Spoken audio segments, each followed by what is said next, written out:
This video is designed to increase your knowledge of the equipment at the Kellogg Soil Survey Laboratory, or KSSL, that measures soil reaction and why this property is important for conservation planning. One of the major characteristics of the soil is its reaction, commonly referred to as soil pH. Soil pH is one of the most indicative measurements of a soil's chemical properties. Therefore, the measurement of soil pH is one of the most frequently performed determinations in describing and assessing soils. Soil pH tells more about a soil than merely indicating whether it is acidic or basic.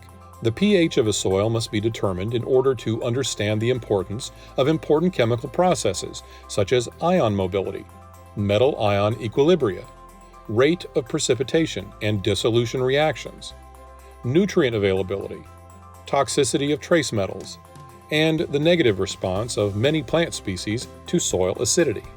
The NRCS KSSL employs an automatic titration unit configured to measure and report pH from a 1-to-1 soil-to-water suspension and a 1-to-2 soil to 0.01 mole per liter calcium chloride suspension. A 20-gram soil to 20 milliliter water suspension is prepared and samples are loaded onto the titrator and allowed to equilibrate for 1 hour with occasional stirring.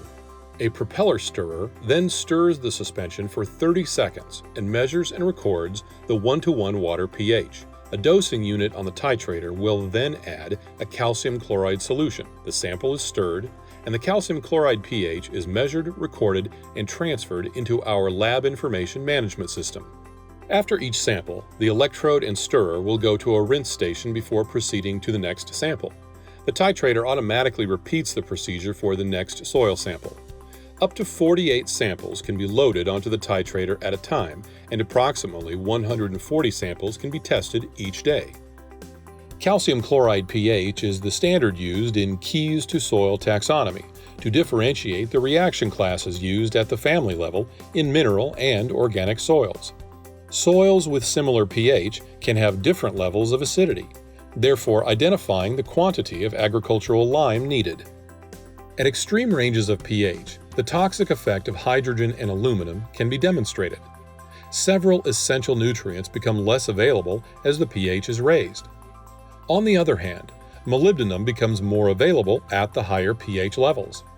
Phosphorus, though never readily soluble in the soil, is held with less strength in neutral pH soils.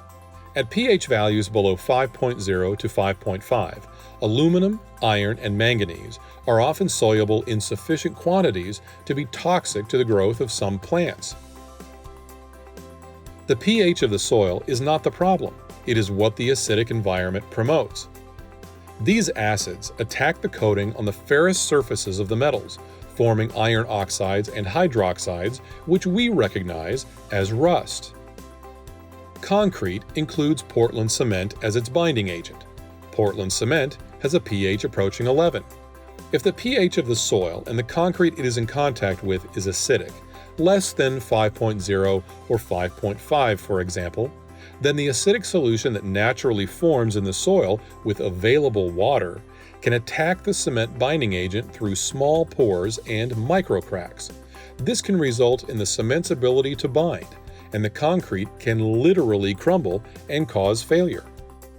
Soil pH can be related to other infrastructure situations, to include functioning of on-site septic systems. Soil pH associated with high exchangeable sodium is also associated with highly dispersive soils. This soil dispersion can be at the surface and result in rill erosion, or within the soil where piping, the creation of thin channels through the soil mass, may occur. Today we're going to cover soil reaction or soil pH. It's one of the most important chemical properties that we use for agronomic purposes, for fertility, and for conservation planning.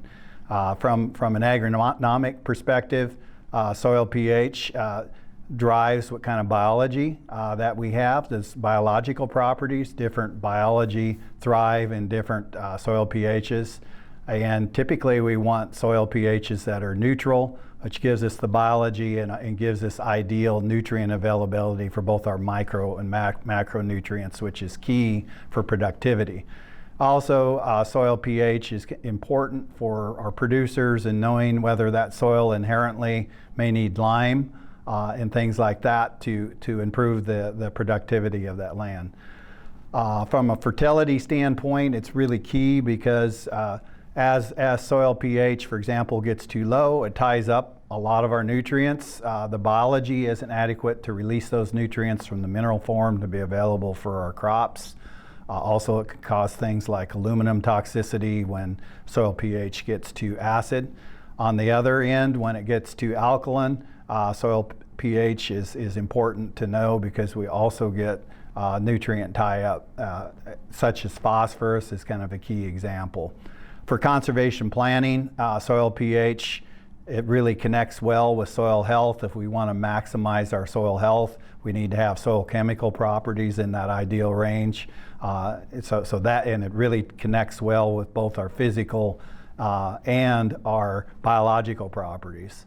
Also, it affects practices that we might select and build into a conservation plan, especially our seeding practices, things like legumes or pasture plantings. Those pH is a key to understand some of the baseline information so that we recommend the right types of species and varieties. This video was designed to increase your knowledge of the equipment at the Kellogg Soil Survey Laboratory, or KSSL, that measures soil reaction and why these measurements are important for conservation planning.